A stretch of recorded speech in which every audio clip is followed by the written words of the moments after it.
So I would like to introduce our guest for tonight. Welcome to everyone who's joining us for the first time and to all of our friends who are coming back. My name is Sharon McRae. I'm the organizer of the meetup group, and I'm very excited to have Angela Fischetti join us tonight. She has been basically on my Zooms since I started doing them during COVID. And I got to know a little bit more about her, and she's obviously very passionate about fitness, particularly as we age. And I think that's such a great topic. And I know I'm very interested and excited to learn from her. So I'm going to turn it over to her and let her tell us all about her own health journey, what inspired her. And then she's got some great exercises to help with osteoporosis. So here she is. Welcome, Angela. Thank you so much, Sharon. I'm super excited to be here. I'm like a kid about this. I'm like, yippee, I attend a lot of her broadcasts. This is great. So thank you very, very much. And thank you all for attending live and those who will be coming to the replay. And it's a pleasure to join you here with Eat Well, Stay Well. Thank you again. So yes, my name is Angela Fischetti. And I'm going to try to put it very briefly for you. But when I turned 60, there were other health challenges, by the way, since a little child before I hit 60. One was profound insomnia since the age of 4, which actually still goes on, but I handle it differently now, okay? But back then, too, that's when I became very attached and in love with animals because my buddy late at night was our dog, Lassie, and I'm going to be 67. Therefore, at 4 years old, every dog in the world back then was named Lassie. Didn't matter what they looked like. And I also had challenges in my early 30s with disordered eating, and it was profound. Every possible thing you can think of regarding food, I abused, and I was all at one time diagnosed with bulimia, anorexia, also bulimarexic, which is what they used to call abuse of exercise back then. And I used to be in the gym for countless hours, but I was also in a troubled marriage that only lasted a few years. So it was, times of turmoil, or we all have, pardon me, trauma in our lives at different points. And mine was more of an emotional nature. And also at that same time, I got diagnosed with what was then called manic depression.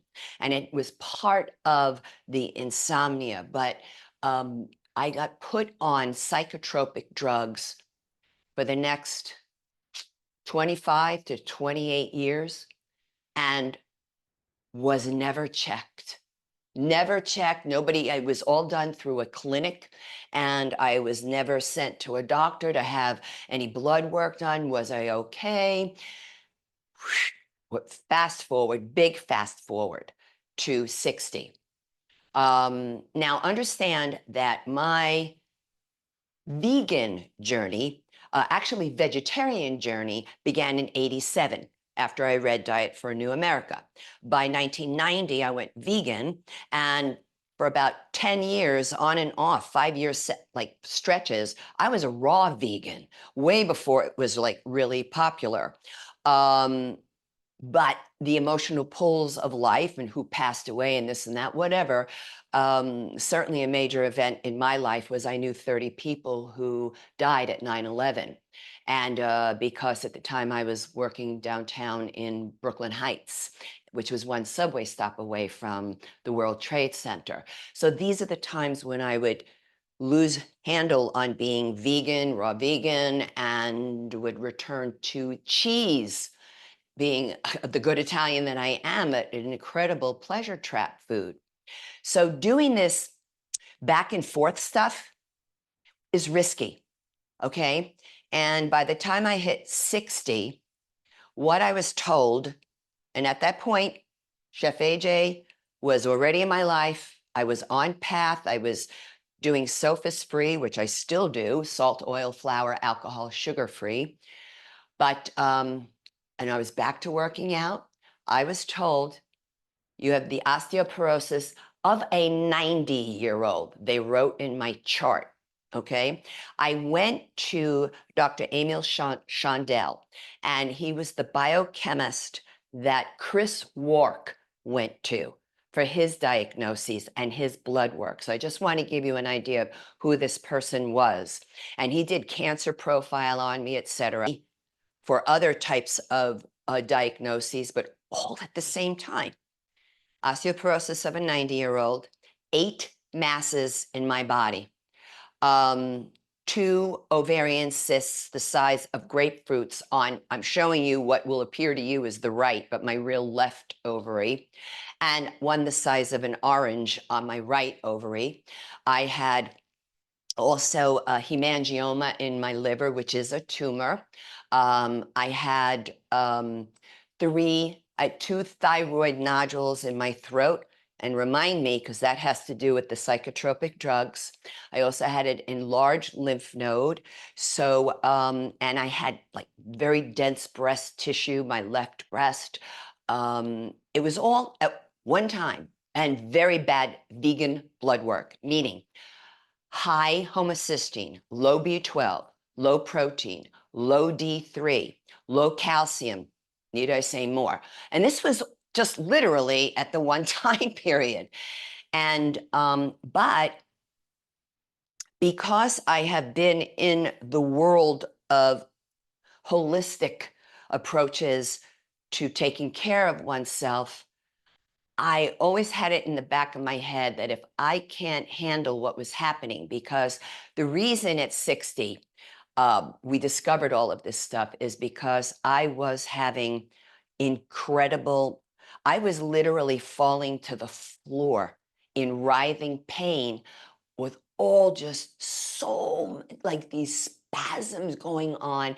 And you can't even imagine. I then later found out that these cysts were hitting my sigmoid colon, which meant, without getting graphic, the act of voiding was absolutely brutal, to the tune where I had to go for 3 colonics a week in order to void.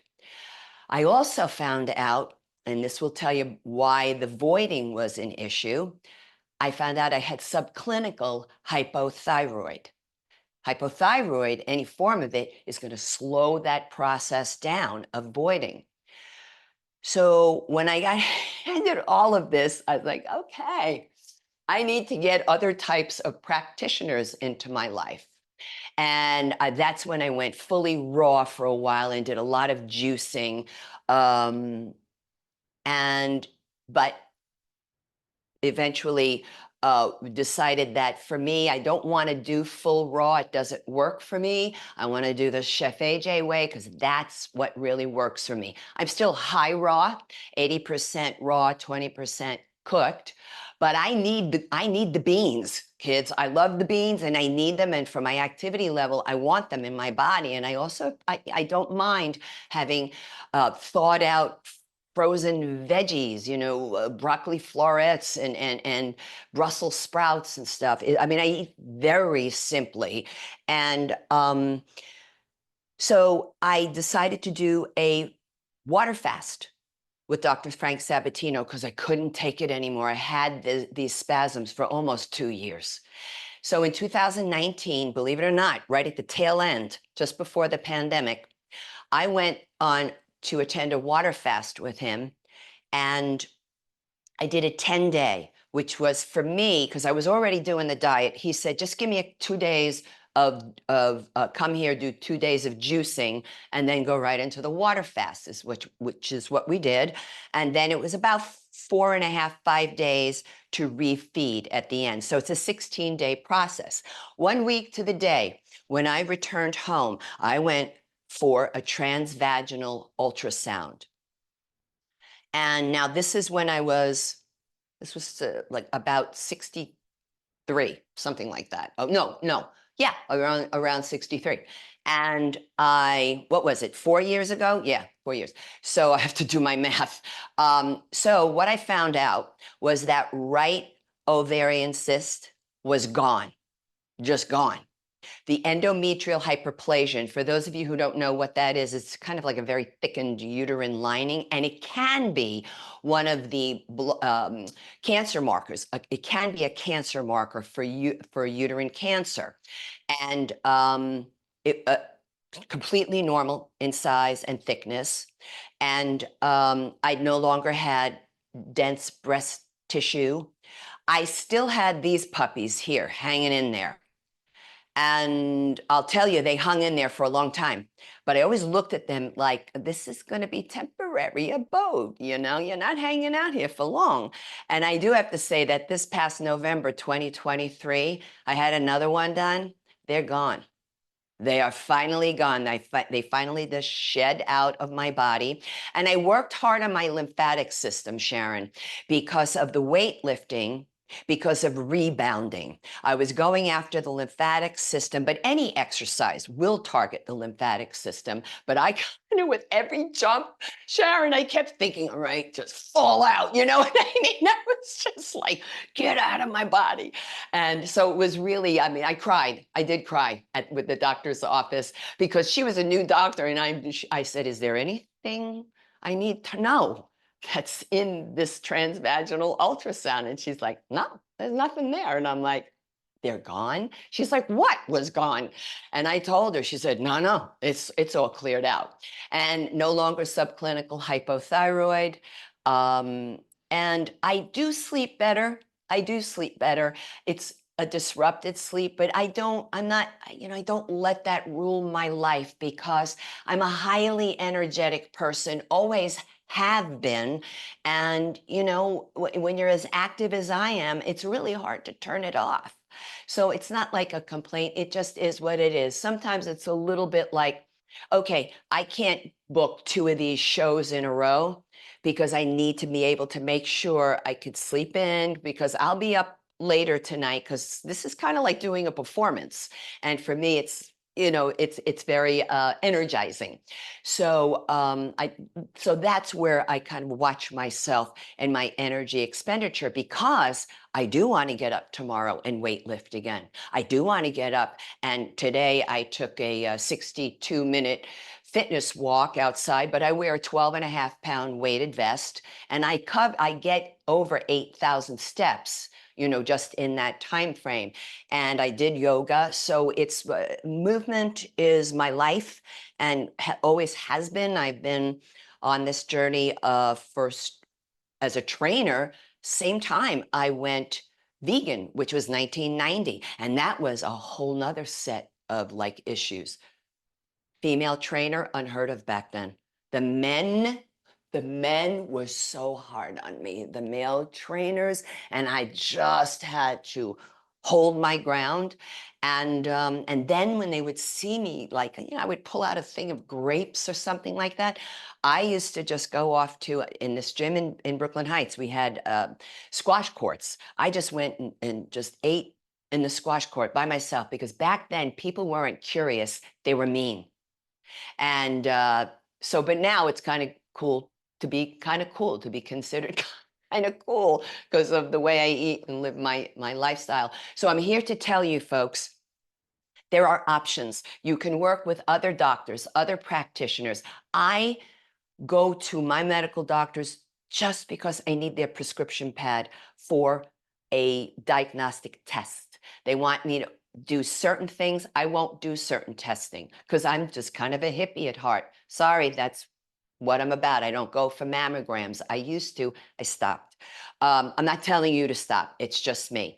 And so that's why I want to share this with you because what I've learned about strength training. Now, part of this process is why Dr. Frank Sabatino is my doctor. And I chose him because this is a man who lifts weights.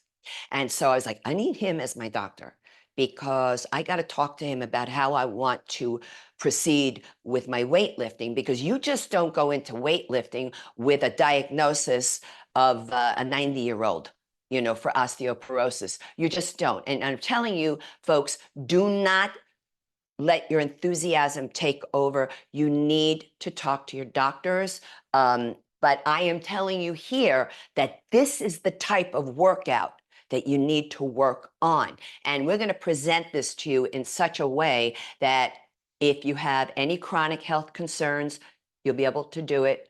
If you are new to exercise or new to strength training, you'll be able to do it. Now, I'm going to work out here. I'm going to do my weight that I use currently now, but I'm going to be showing you another way how to do it as well for those of you that I just mentioned have those issues or are new.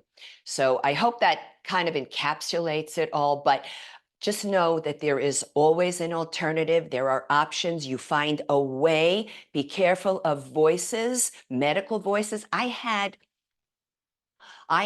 some in Miami Beach calling me for 2 weeks straight, 5 to 6 times a day, trying to convince me to have a hysterectomy. And I was like, mm-mm.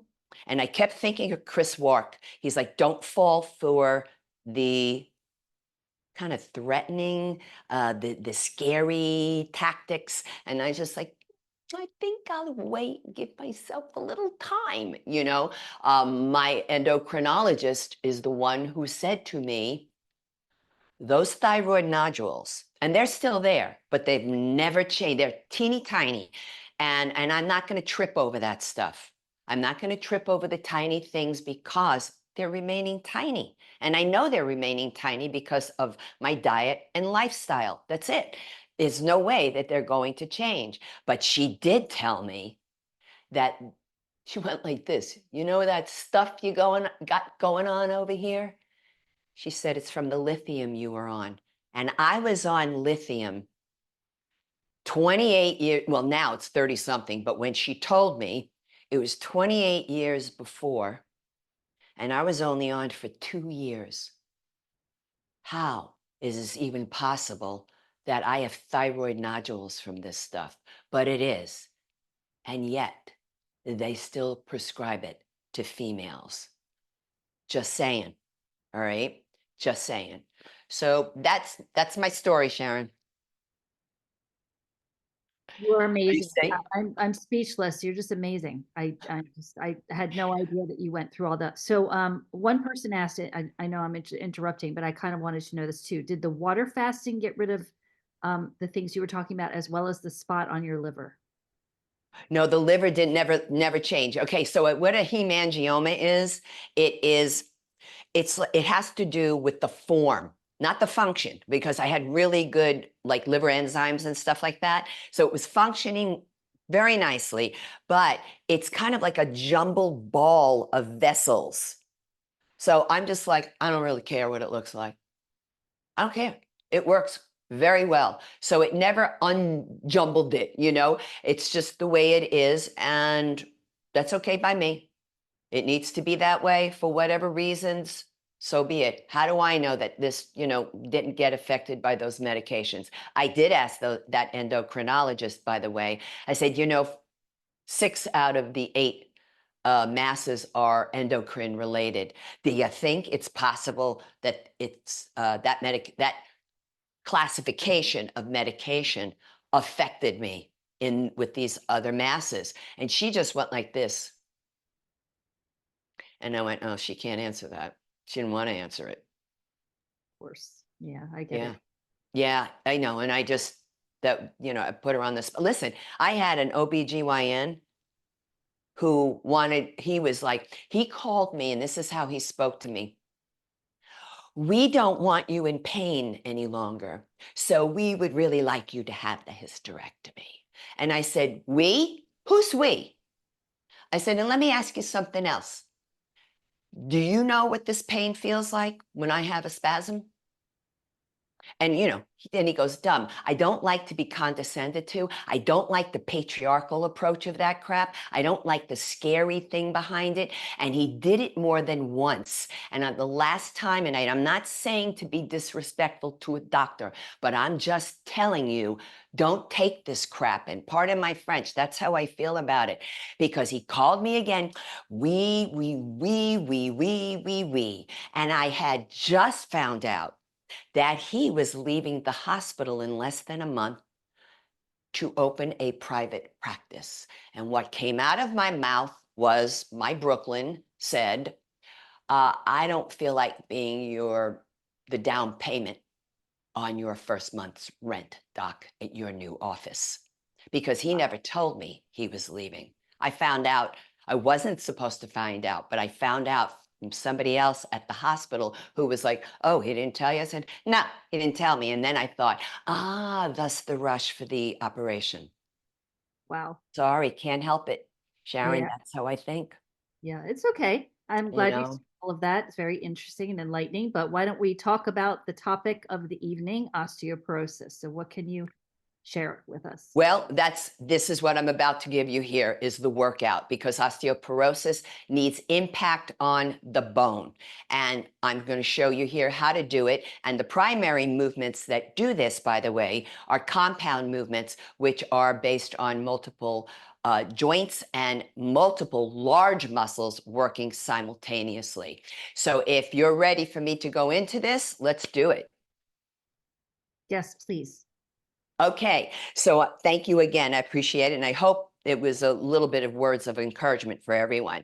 So here we are, folks. I'm going to present to you Osteoporosis My Way, and it's a total body workout with compound movements and supersets. So it's quite a mouthful. So the compound movements I already explained to you. Supersets is when you work 2 different exercises back to back without any rest. Now, the accessories I'm going to be using will be a sticky yoga mat. And why I like sticky yoga mats is because they stick. When you work out, you want to be on a flat surface, no throw rugs, don't put a mat down on a carpet because you can slip and slide. I really need you to be on in an uncluttered circumstance and on a flat surface. I will also be using a stability ball. In my notes to Sharon, I had a bench, but because of the downstairs neighbors coming back as snowbirds, they can hear that bench really rumbling. So I thought, I'm going to use the ball because a lot of people have the ball and it's going to tie in more core for the work. So why not present it this way? And then I'll be using weights. I have a pair of 8-pound weights. I have one single 15-pounder and then a pair of 25-pound weights. Now, this is going to lead me into the medical disclaimers and precautionary measures.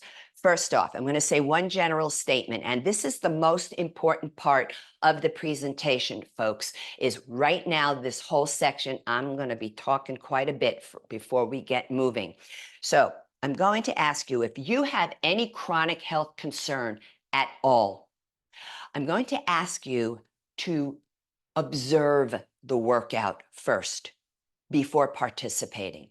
Look for what you can do, because I'm pretty sure you're going to find something here for you. However, if you're not sure, then I would invite the medical healthcare practitioner who knows your body best to preview the video as well to help you make an informed decision. Because folks, this is about being informed. This is not about second guessing and, my aunt's best friend's hairdresser said this. No, I want you to get the information as it would be pertaining to you.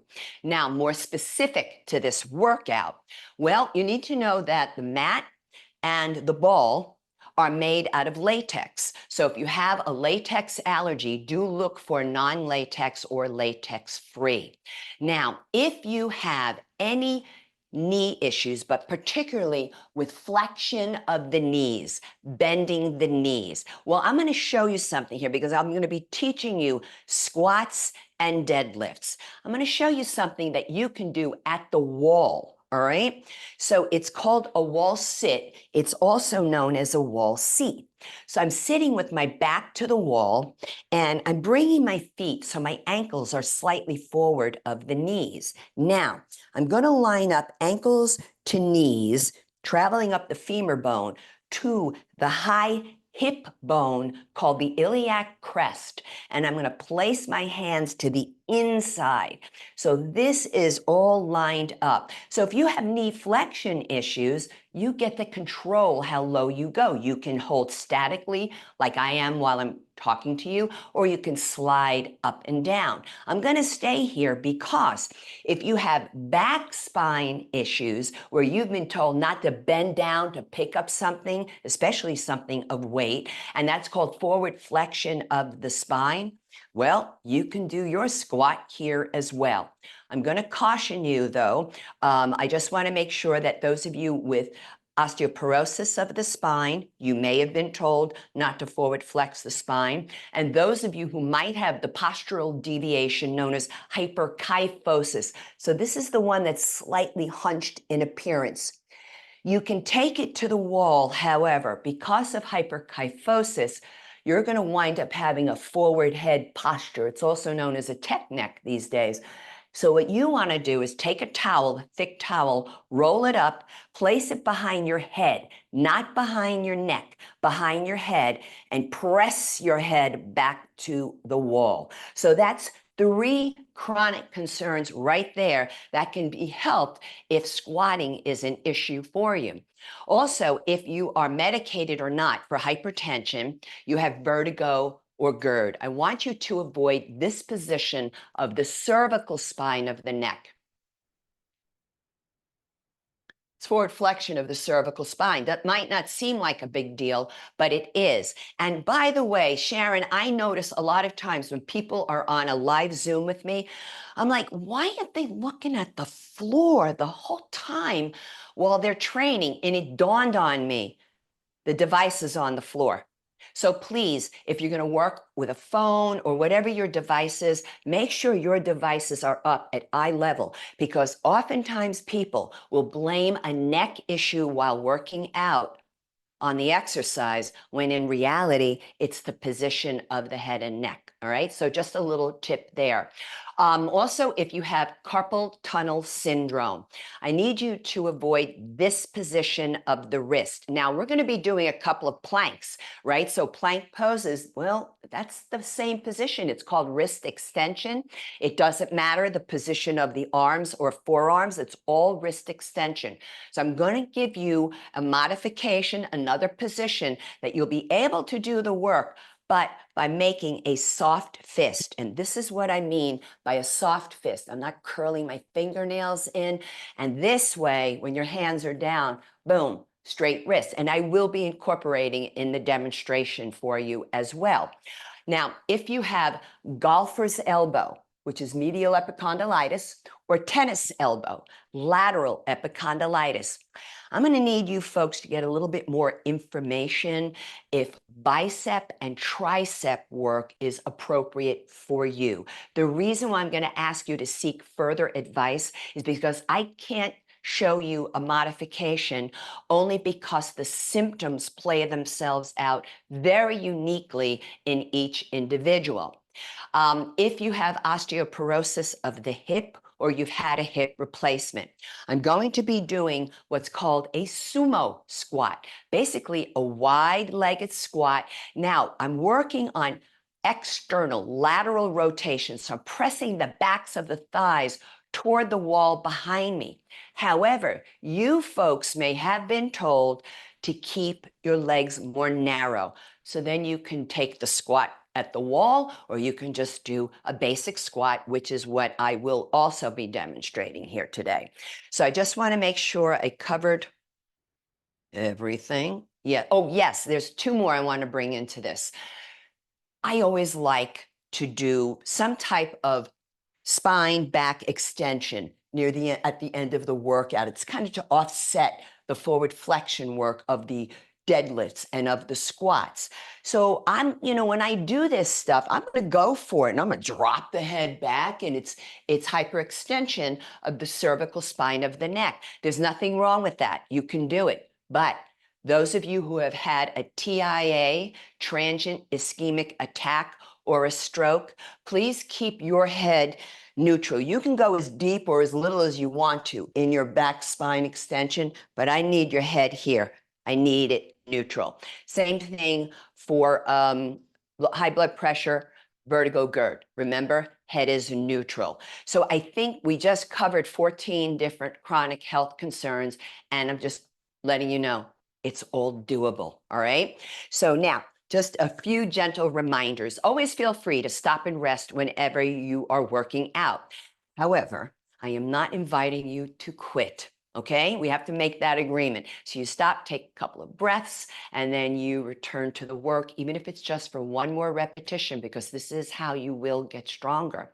Also, do keep yourselves properly hydrated with water. Now, please, I can't answer questions about bubbly water, flavored waters, coffees, teas. I don't know from any of that. I only know of the studies that I read in the publications from Harvard Health, and they only speak to water. This said, if you are have been medically advised to avoid drinking a lot of water because of kidney or bladder issues, please, you follow this advice. Now, Sharon, on my YouTube channel, I have a video there pinned like at the top of the channel, and it's a warm-up and a cool-down video. And I recorded it because it's very important for those of us 55 years and above to warm up for 10 minutes prior to any workout. Also, I'm going to give you folks a little bit of homework here. So I'm going to ask you to Google a Borg, B-O-R-G, rating of perceived exertion scale, RPE for short. And this is a 0 through 10 subjective scale that I have been using with my students and clients since 1990, and it's an excellent tool to just gauge your own sense of effort. Now, for some of you who have a pacemaker, you can find out from your doctor if that's a good tool, because some of my clients with pacemakers do use it, okay? Also, for some who just don't know how to take their exercise training heart rate, and maybe you're on certain medications like beta blockers. So pull it up and download it and use it, because it's just a wonderful tool and it'll help you stay on track. Now, what else do I have for you? Yes, what else are we going to do here for today for Osteoporosis-My Way, total body workout, compound movement, supersets. So I'm going to teach you 8 exercises vertically without any external resistance. However, I am going to ask you to please apply a sense of your own resistance, because if you look on YouTube today, there's a lot of wonderful channels for exercise. However, so many of them are about endurance, as many reps as possible. This is not what we should be doing when we're trying to build here bone and muscle strength, compound movements. Science data backs it up for bone and muscle strength. You're not going to get the strength by these endurance classes that have you do 50, 100 repetitions. That's not the way it works. That bone, so I'm going to come here. So let's say I want to affect this bone here, right? So I'm going to take a hold of my bicep, and I'm going to pull on it, because that's what weightlifting does. It yanks on the bone, and that's what we want. We want impact. So when they say impact, they're not talking about high jumping, okay? They want the impact on the bone, so it's the pull against the bone with the weightlifting. Compound movements are the way to go.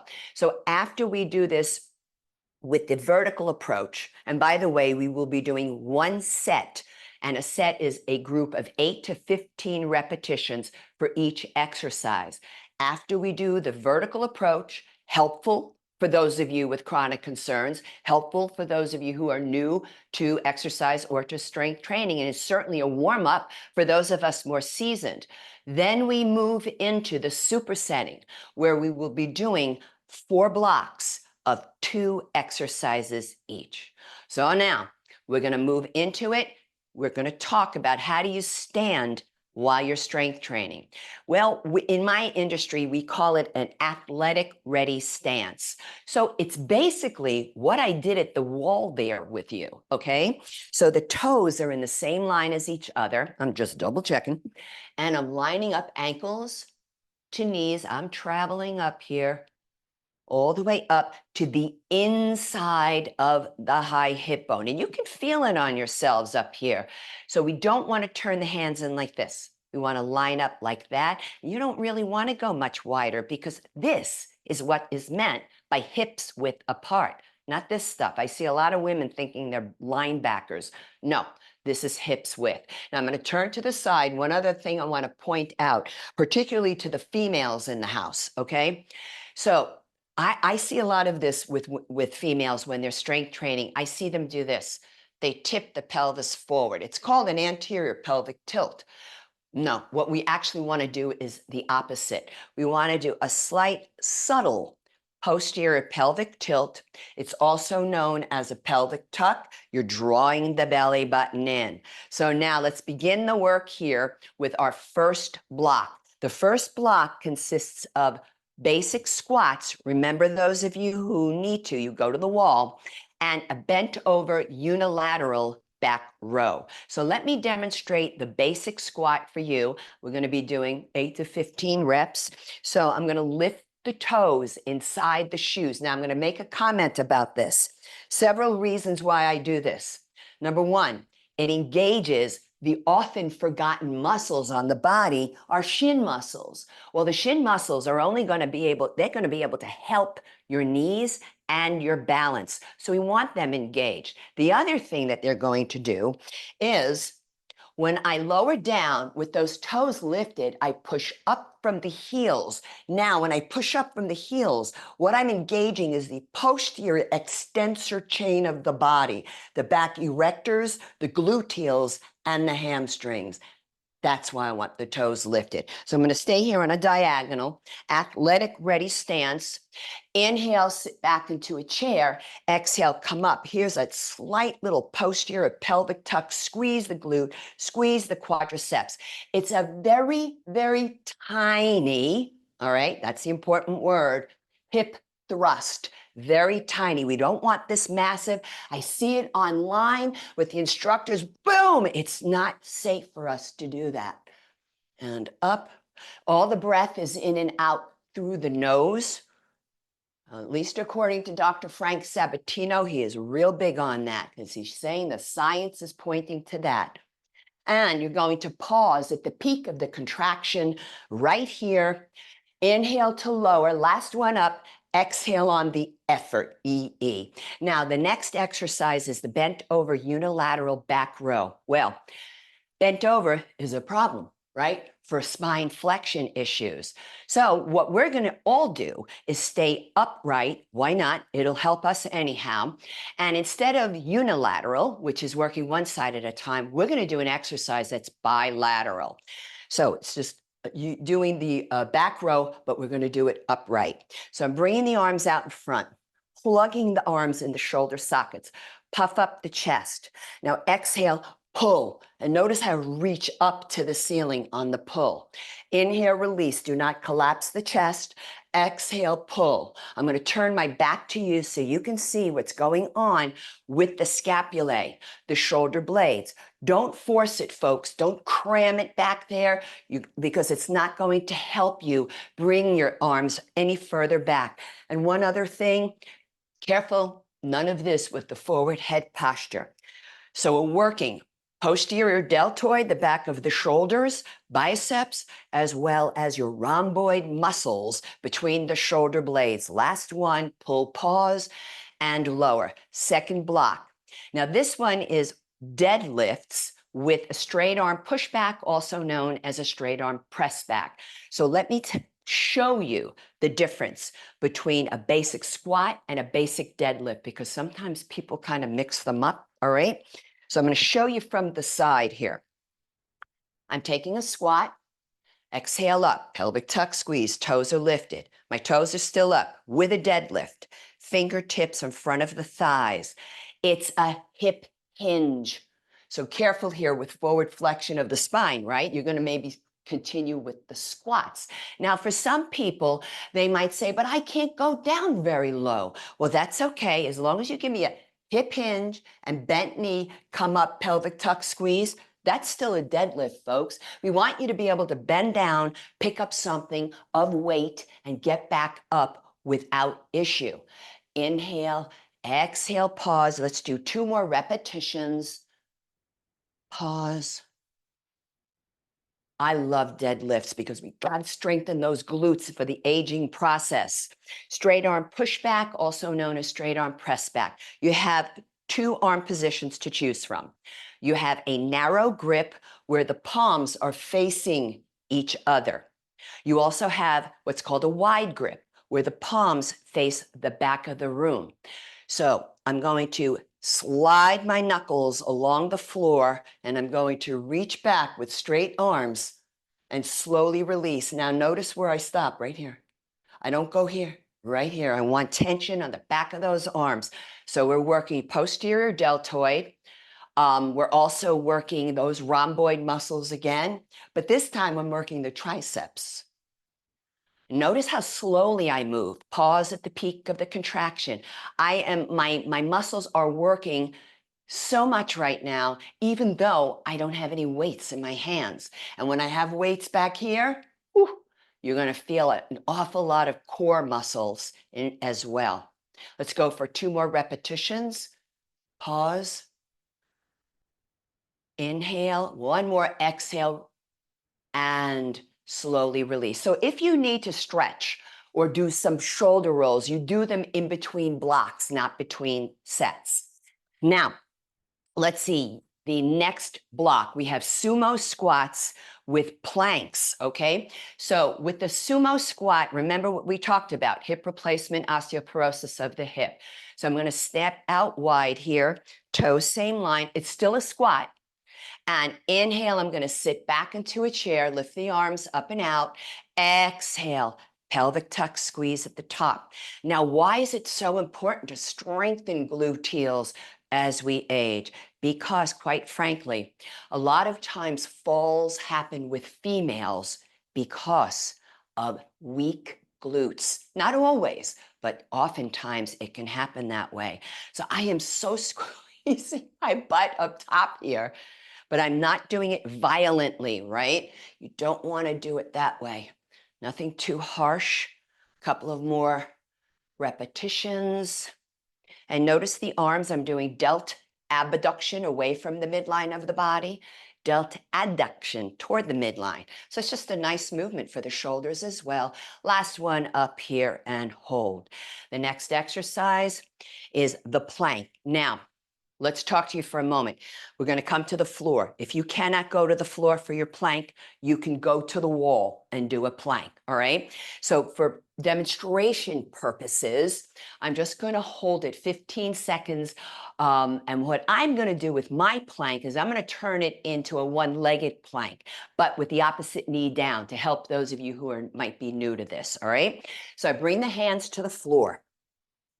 Wrist, elbows, shoulders, same line, eyes of the elbows facing forward. I'm going to bring one leg out behind me. I want to push the ground away. Now I'm clocking myself here. I've got one right in front of me. And breath is in and out through the nose. Belly button is up and in. Do not sag down, folks. Push the ground away as you root the hands to the ground. I'm going to change sides here. Pushing back through the heel, belly button is engaged. Breath in and out through the nose. I'm squeezing the thigh. Just a little bit more. And then we come back up, because for yoga lovers, the way to get in your work is through the plank poses. Now for the last block, we have Romanian deadlifts. I didn't name it that. It's been called that for over 100 years. Along with a low plank, which will be a great option for those of you with carpal tunnel. So a Romanian deadlift, you saw the regular deadlift before, right? With the hip hinge. The difference here is that the feet are wider than the hips. So fingertips touching the thighs, toes same line as each other. I'm going to face you for this. So now hip hinge, exhale up, pelvic tuck squeeze. Inhale, keep the head up, please, especially medicated or not for hypertension, have vertigo or GERD. And you want to pause at the peak of the contraction. Inhale, exhale on the effort. 2 more. 1 more. Now, low plank. which means we come down onto our forearms. Again, wrist, elbow, shoulder, same line as each other. Palms are flat. I'm just going to do it one leg at a time for the moment, bringing one leg back, holding here for 15 seconds. When we do this full out, I'm going to be holding for a minute with these poses. I'm so used to calling them poses with the planks. I'm also a yoga instructor, so that's why. Belly button. And let's change sides. Reach back. Now be careful. What we don't want to do is poke all the way up. I mean, your hip is going to come up a bit higher, which is understandable because it's only one leg out behind you. But you don't want to come into like a demi-down dog. And no collapsing. And if you must, you can always put a yoga block, level 3, underneath your forehead if it's too much for your neck. So now, taking my time, slowly rolling up. I have a cat, no matter how much I vacuum, he's there. All right, so now let's begin the whole routine with weights from the top, supersets. Squats, I'm using 25-pounders, and we're doing this with the bent over unilateral back row. Plug the arms in the shoulder sockets, toes are lifted inside the shoes. Inhale, sit back. Exhale, pelvic tuck squeeze. Now I start to get quiet.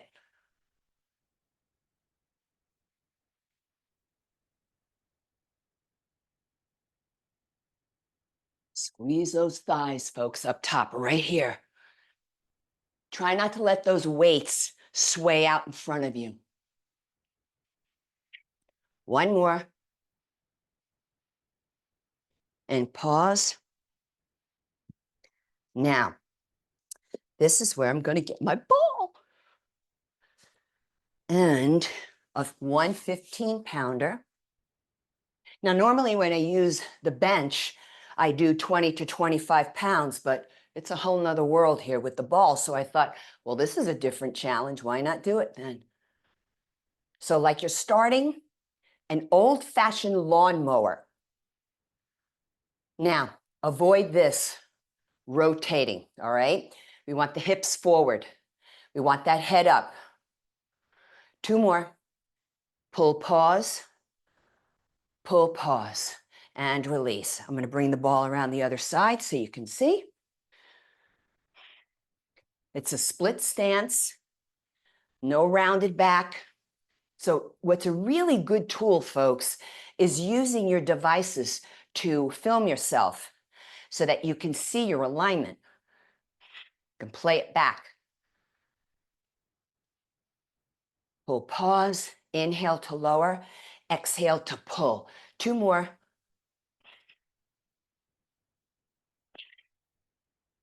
Great, and we're gonna set that down. Back to the squats because it's a superset. Now I'm gonna stand to the side here for you. Okay, toes lifted. So the beauty of this diet is that it supports the recovery process so that almost at 67, I can still get up tomorrow and do weightlifting. You don't want to do the same exercises on consecutive days, though. Oh, yeah, I feel it. 2 more. I also rehearsed this for you beforehand. And pause. Let me get that runaway ball. Get back here. Come on. It's like having a little puppy. Okay. Grabbing my weight.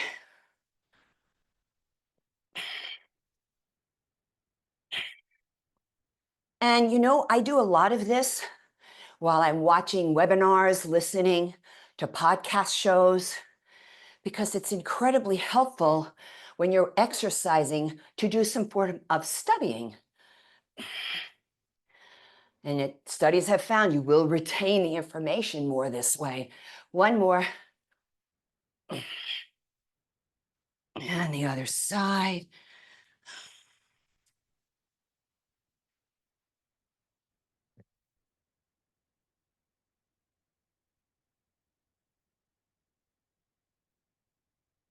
Yes, you hear me really breathing. So when you work with compound movements, your rate of breathlessness will increase, as will your heart rate. It is all normal. One more. Okay, next block, folks. We are going to have a deadlift. I know we are because we just did a squat. Yeah, so we have the basic deadlifts with the straight arm pushback. So back to the 25s for the deadlift. I'm going to face you for the first round. Basic deadlift. Toes lifted. Inhale, exhale, pelvic tuck squeeze. So you see, there's a bit of a pattern, right? Certain things are repeated. Man, my butt is talking to me. I say, wow, she's working it. Good. One more. Okay.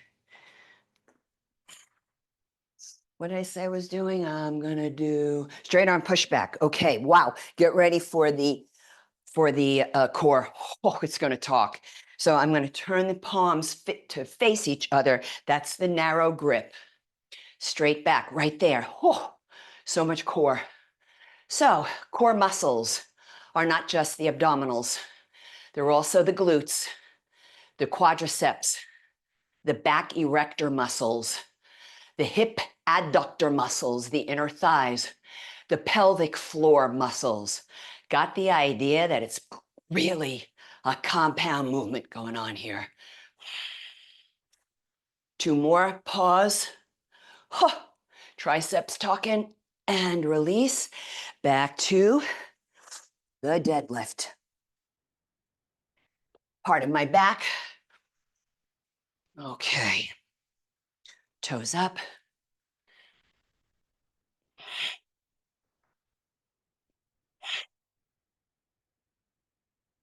Head is up, please.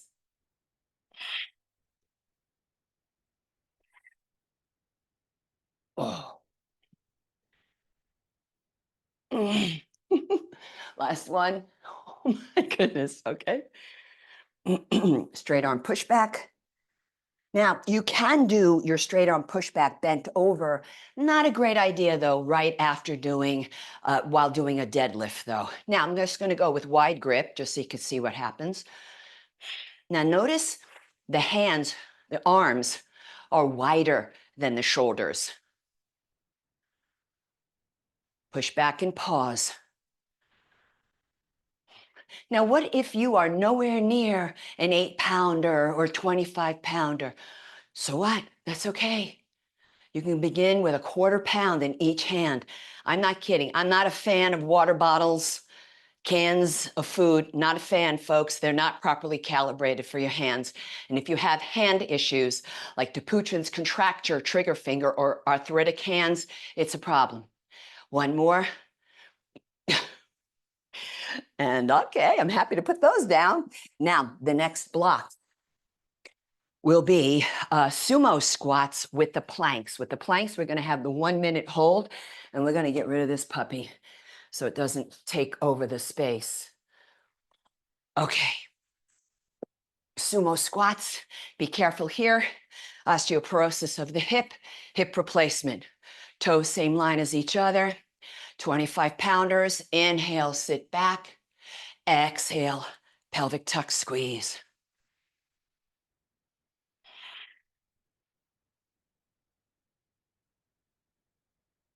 Knees are tracking over the 2nd to 3rd toes.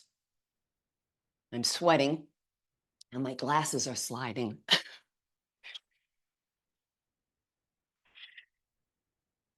Two more.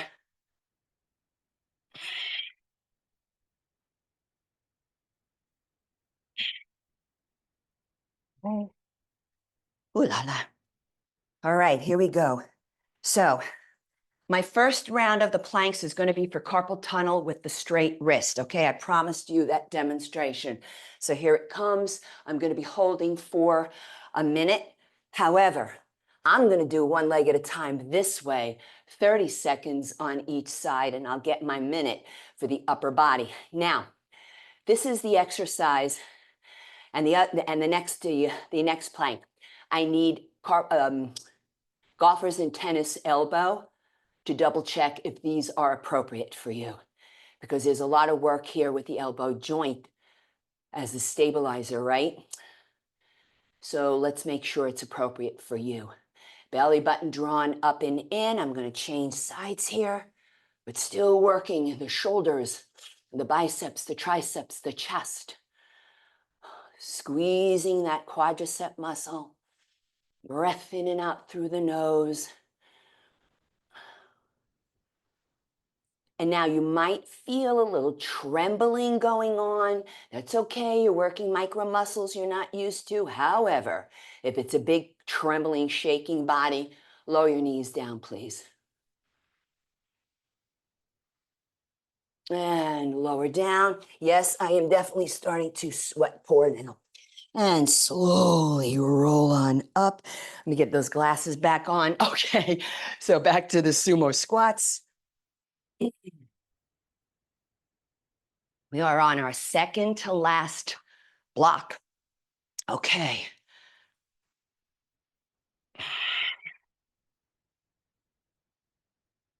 So for this one, I'm staying straight forward for both sets. Sorry, folks. It's just that it's a lot of weight, and I want to make sure those knees are tracking properly. I don't want an issue for myself.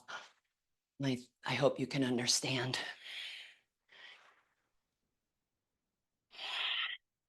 Couple of more repetitions here.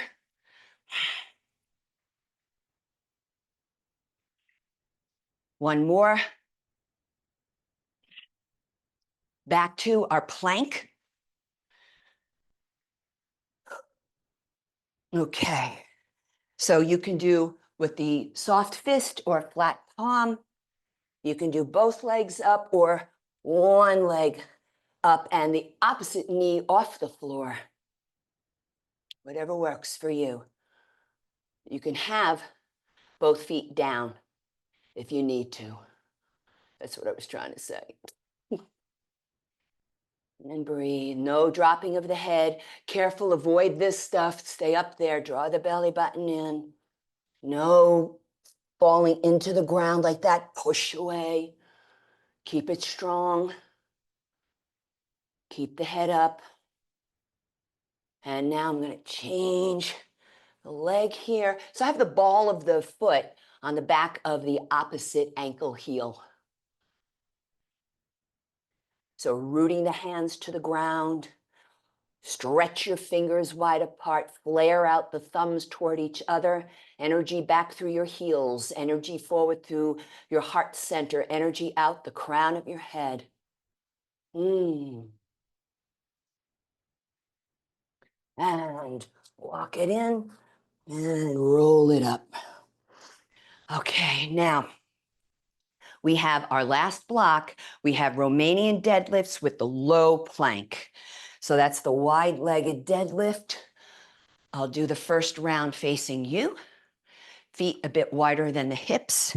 Toes in the same line as each other. I hope I don't sweat into my microphone. Okay, here we go. And toes up.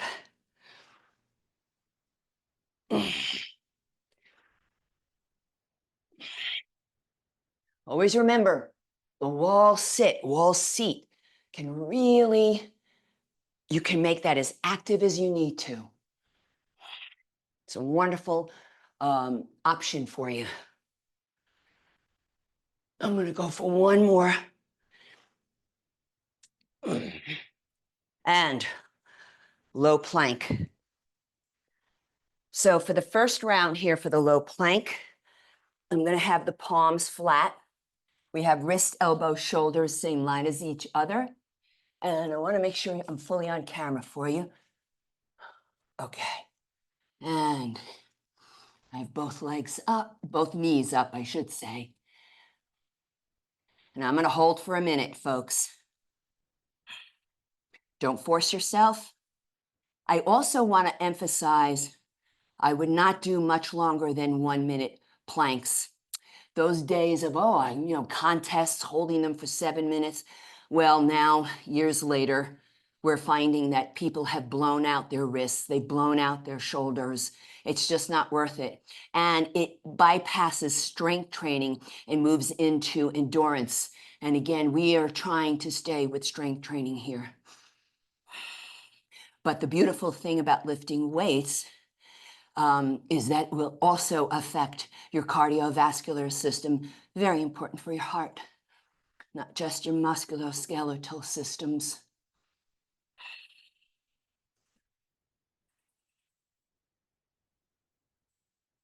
Want to resist that. Don't get too friendly with the floor.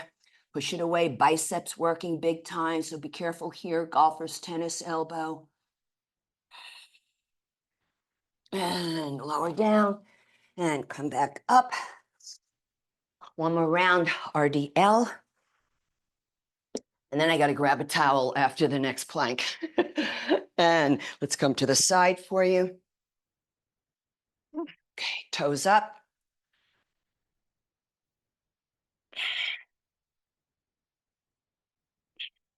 So you do not want to eat prior to strength training, folks. Not a full meal. You can have something light. I'm a fan of that for you if you want to. You don't have to.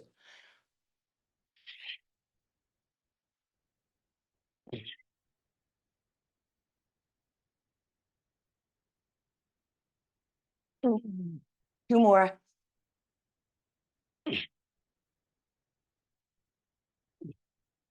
And setting this down. So I'm going to show you another hand grip on the low plank.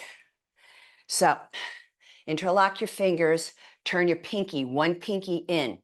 Therefore, I will be flush on the sides of my hands to the floor, okay? And that's going to be a lot of bicep recruitment. Okay, here we go. Boom, boom. Okay, 1 minute. So you can see the biceps are definitely recruiting even more so here. But anytime you flex the elbow, anytime you bend the elbow, you are working your bicep muscles. Anytime you straighten them, you're working your tricep muscles. So they're totally agonist muscles, opposing muscles.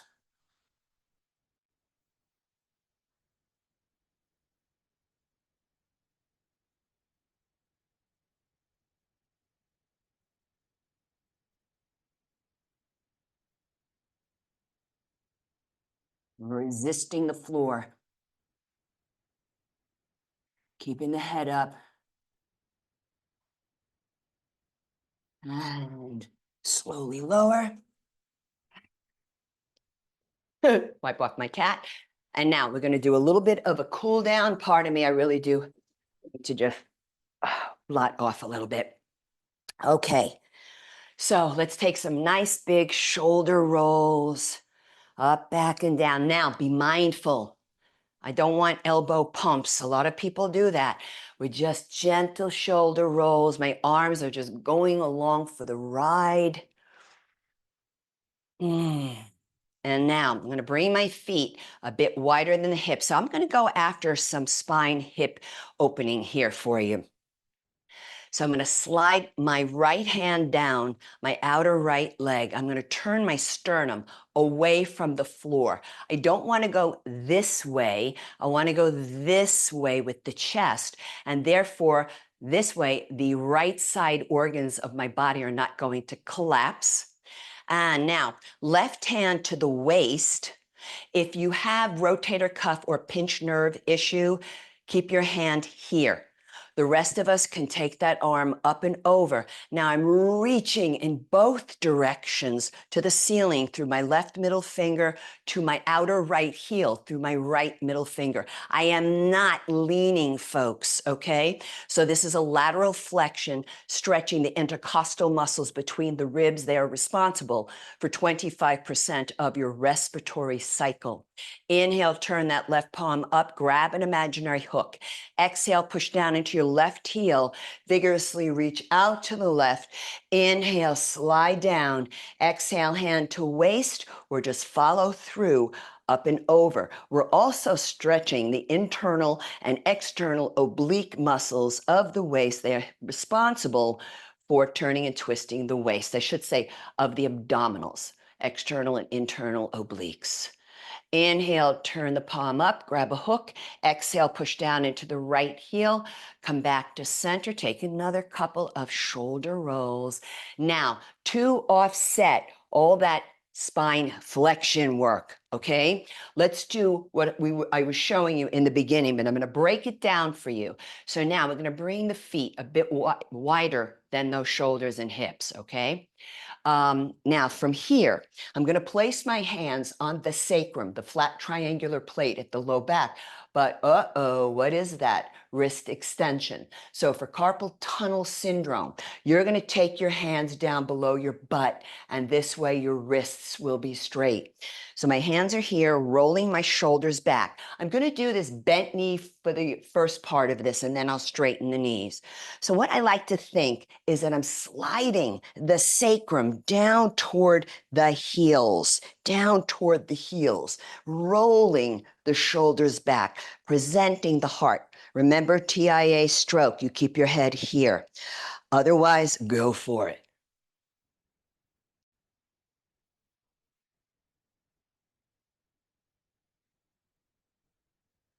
Now here it is with straightened knees if you want.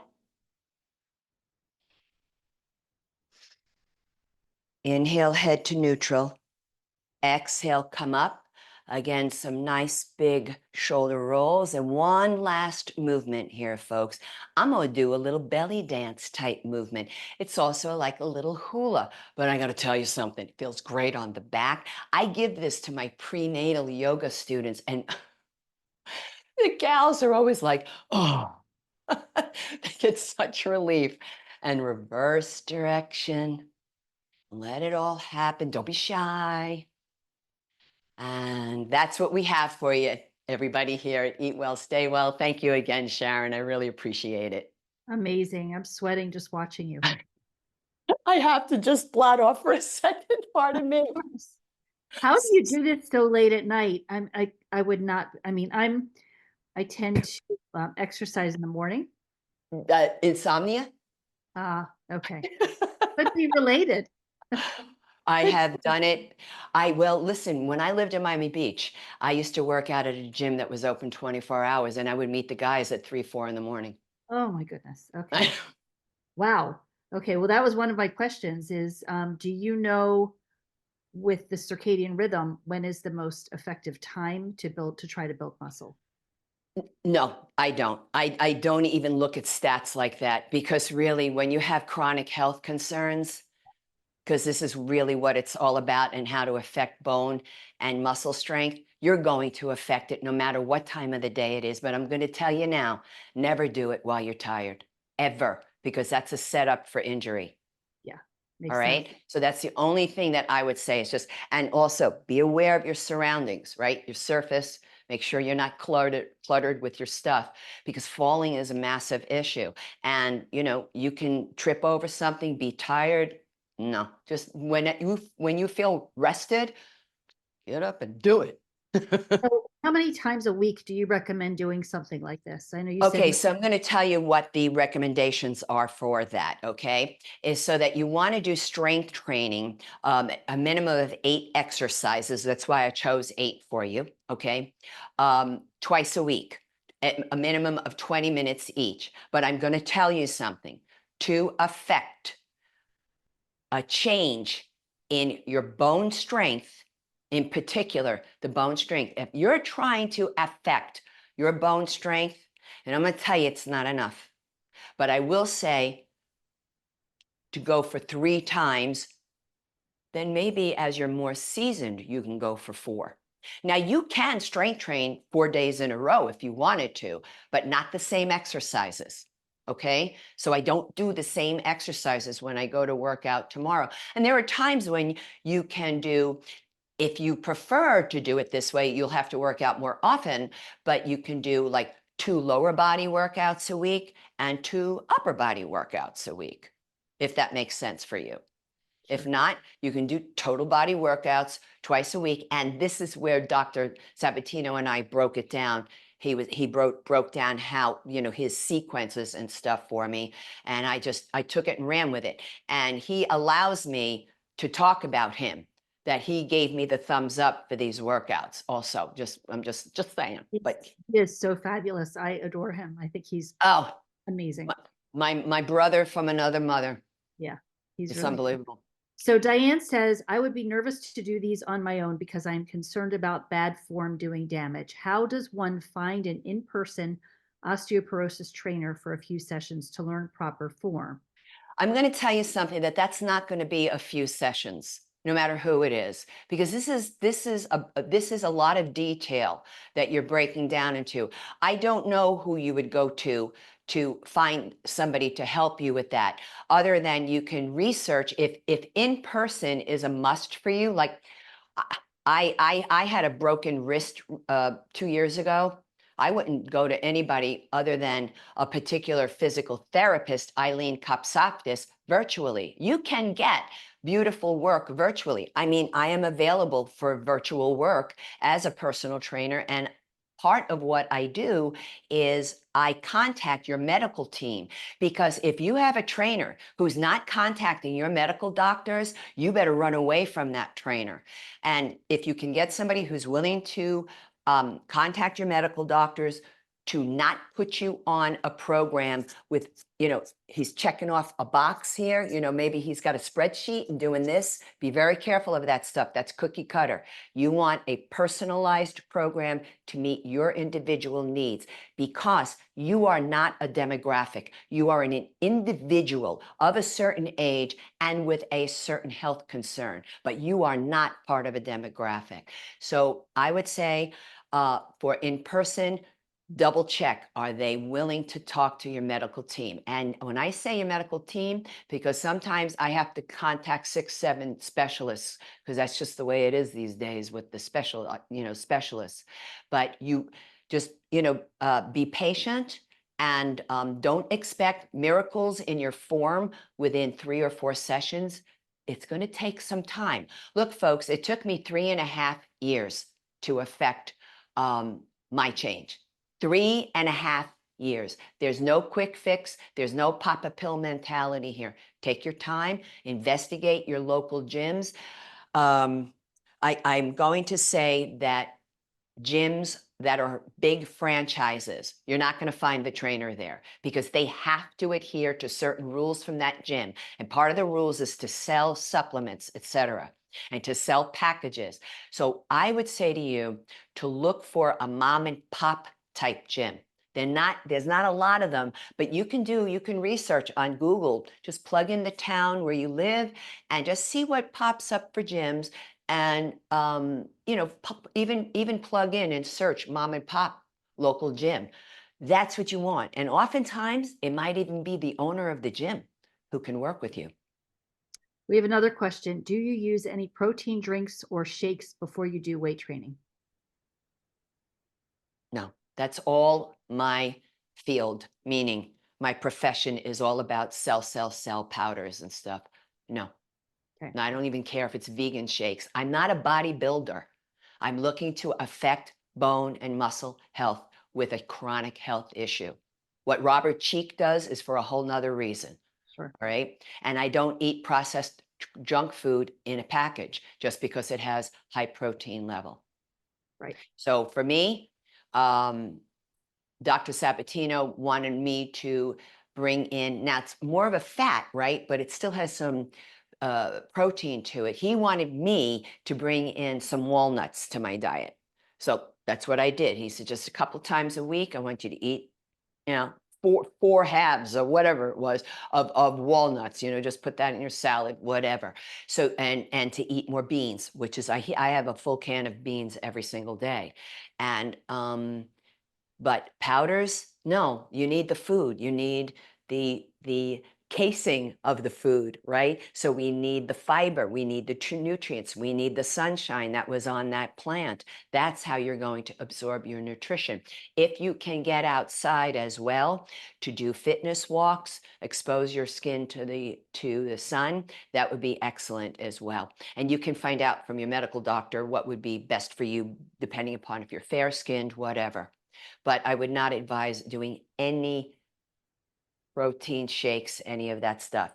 If you find out from a plant-based doctor that that's okay for you, then I'm going to suggest Jeff Palmer's Clean Machine line of supplements, all right? And he has a protein powder that is not, doesn't have a lot of external processing, but do not start that unless you find out if you need it. Anything that I ever took for supplements was based on my need. Okay. Gloria would like to know what is the best specialist for osteoporosis, orthopedic or rheumatology? I don't know. I know they both do it. I'm going to tell you something. I had some specialists, but they all knew that they weren't going to help me come to any conclusions about what I need to do. I went to Dr. Frank Sabatino, and I'm going to say something to you. If you can get a consultation out of pocket with any of the plant-based doctors, I highly recommend you do this, because you're going to wind up on a medical mill the other way. You can go to them for your diagnostics, for your testing, but be very careful of advice from those doctors, because they don't know anything about the plant-based diet, and they won't know anything about strength training. So I say, I can't answer it because I don't think that way. I've seen my clients with orthopods, with rheumatologists, and it's always the same thing. It's always, let's put you on the medication, let's put you on the drugs. So if you can get an appointment out of pocket at least one time with any one of the really excellent plant-based doctors to discuss this topic, I'm going to recommend Dr. Elizabeth Fontaine. She's got a great handle on exercise and osteoporosis. Great. And she's been on Be Green with Amy quite a number of times, so you could pull her up. And it's Elizabeth with an S. Ah, okay. I spelled it wrong. I have some questions for you. I would like to know, in addition to the strength training with weights, you mentioned briefly that you walk outdoors with a 12-pound weight on, and you also talked about rebounding. So, how much do you think those activities contribute to regaining bone mass? And if Bone you strength. bone strength, if you wanted to do them in addition to strength training, would you do them in the same session? And if so, which would you do first? Okay, so I typically break up my stuff when I do them. Like today, I started my day with, I always do an infrared sauna. I went out for my fitness walk. Then I came in and did yoga. Then a couple of hours later, okay, I rehearsed this one time through with 3 sets of everything, because I typically, when I work out, strength train cumulatively, I'm doing between 45 to 54 sets. But for days when I have a presentation, 40 sets is fine by me, okay? So it depends upon how much time that you have in order to do the work, right? So yes, weighted vests are definitely known to contribute to bone strength, particularly while vigorously walking. Rebounding, not so much anymore. I know they cite that NASA study, but that study was in 1980. And what we know now is that they were a little bit enthusiastic about their findings. You must understand that with rebounding, you're going to be off the mat. You're going to be up in the air. So that moment, there's no impact on your bone. It's only when you're hitting the mat.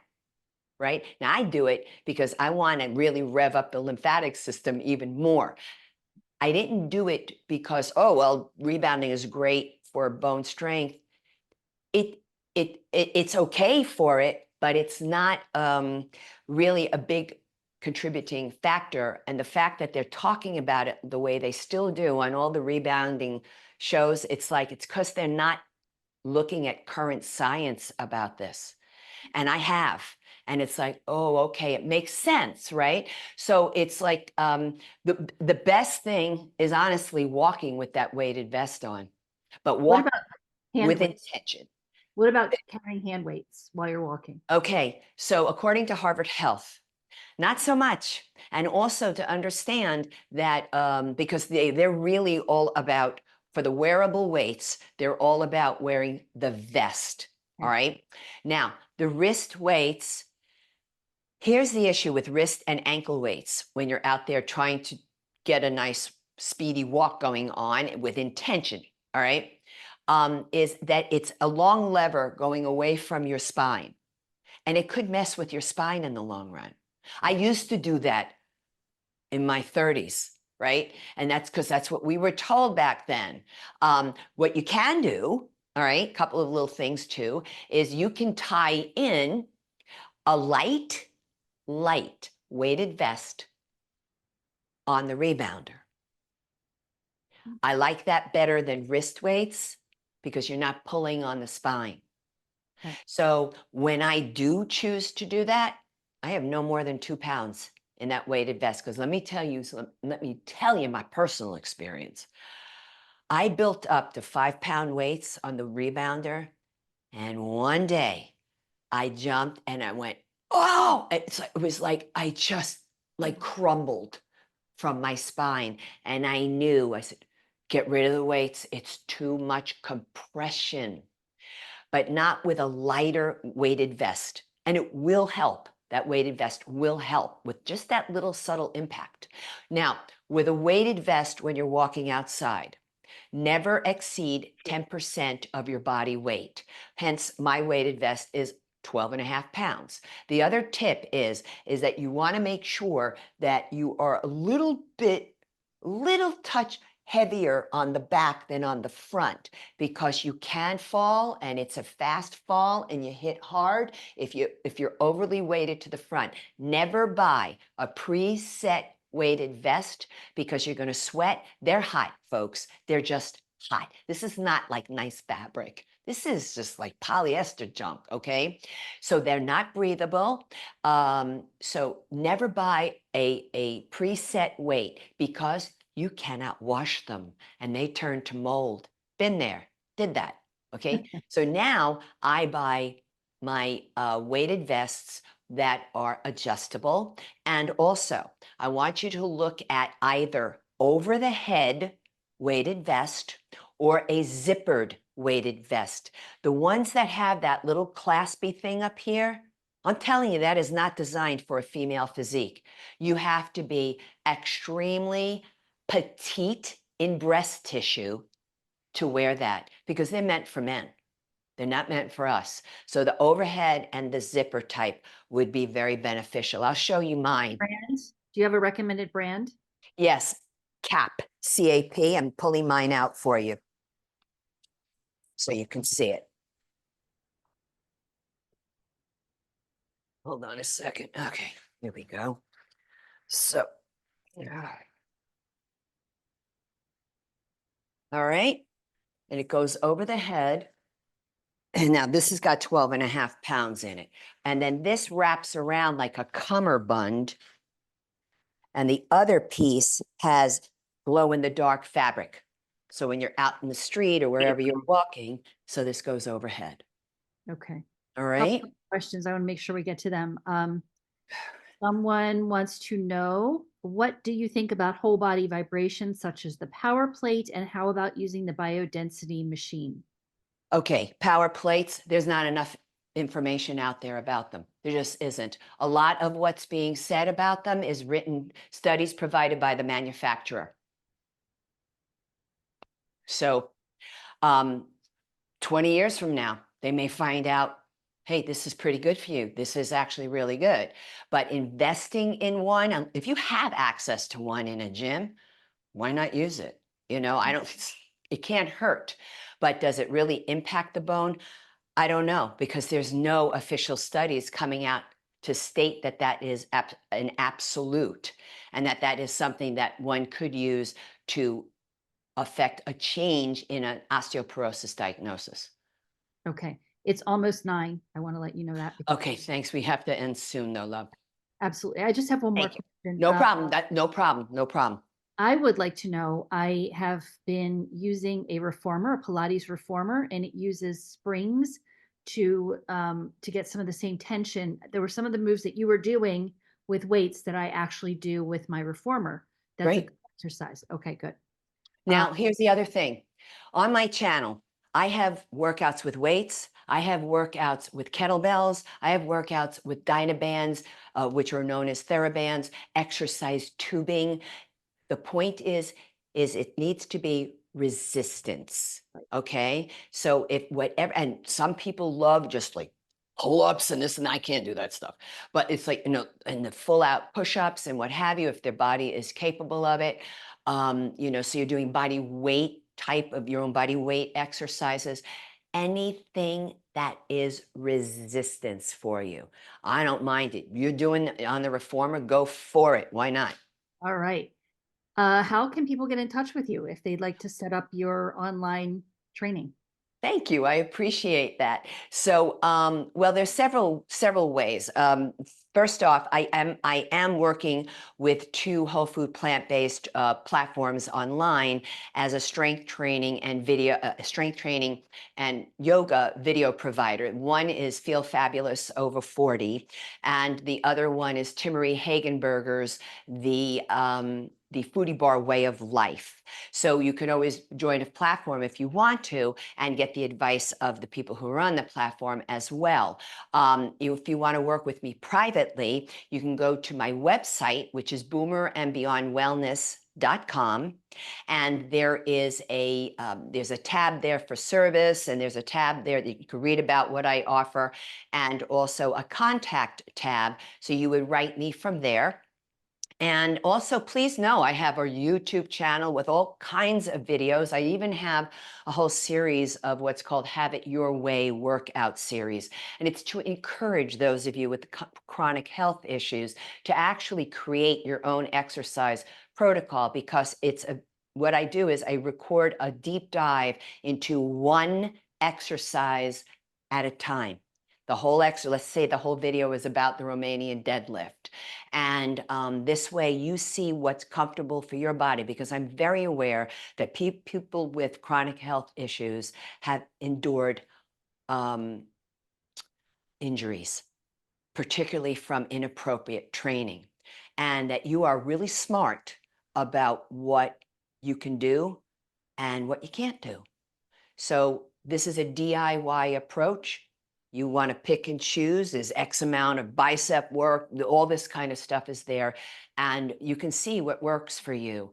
Also, if you are in the Fort Lauderdale area of Florida, I am also an on-site licensed massage therapist, where I do deep tissue and also Swedish massage, and I do a geriatric massage and palliative care massage. Online, it's for personal training and yoga, and I offer 60-minute sessions and 10-minute sessions for the Have It Your Way workout, and 30-minute consultation sessions. But those consultation sessions, I cannot discuss specific exercise to you, because I must be able to have contact with the client's medical team before I can do that. Great. Thank you for Angela, asking. I really thank appreciate you. it. Thank you. Oh, Thank you're you. Thank so you. welcome. Well, I know everyone got a lot out of it. We had some great comments. If there's Uh, more questions, please, I encourage you to write me via the website's contact form. Feel free to write me, not a problem. Great. And I'll be sending out the recording tomorrow. Great. Thank you so Thank much, you again. everybody. Everyone Sharon, have a wonderful evening. Good thank you night. all. Good night.